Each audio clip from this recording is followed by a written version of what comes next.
So now we know what is a physical quantity and what are units. Now let us see what are the characteristics a unit must possess.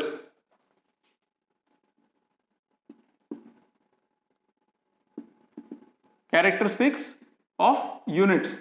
So before calling any unit as a standard unit, it must have certain basic characteristics. The very first one is it should be well defined. Any unit should be well defined, right? It should convey exactly how much amount or how much quantity does it means. Then it should be accessible.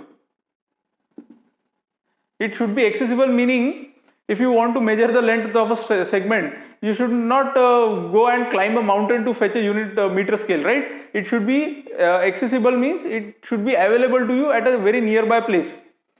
And the third character is that it should be easily reproducible. If by mistake someone is losing his or her instrument, it should not be very difficult to reproduce the exactly same instrument. So we should be able to make a large number of copies of the same instrument which will give the exact same reading when a given quantity has to be measured. And the next is it should have a suitable size. The size of an say quantity, standard quantity, should not be either too large or too small. It should have a moderate and suitable size.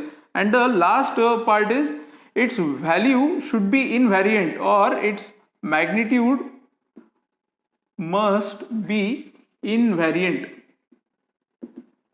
meaning its value should not change with quantities like say temperature, time or humidity, right? So the standard unit chosen should be such that it should not change its value with changing temperature, changing time or humidity, right? It should have a fixed value.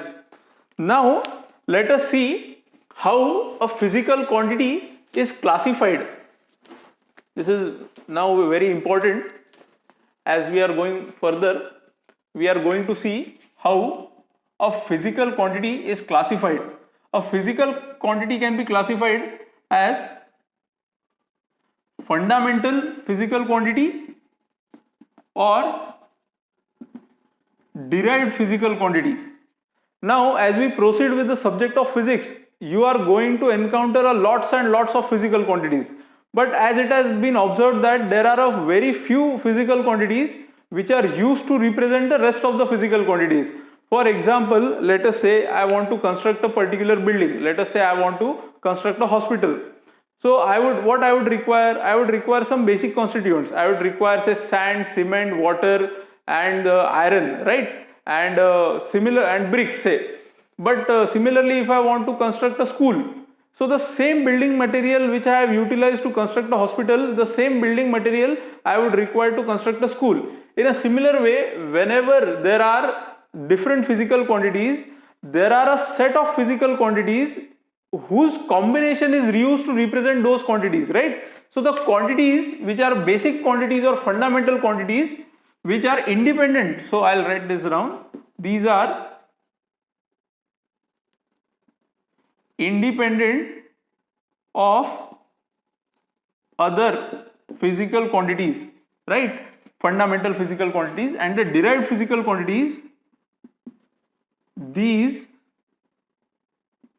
depend on the fundamental physical quantities for their description, right? So for example, I'll tell you, say length. To define the unit of length, we do not require any other physical quantity. Let us take another example, which is time.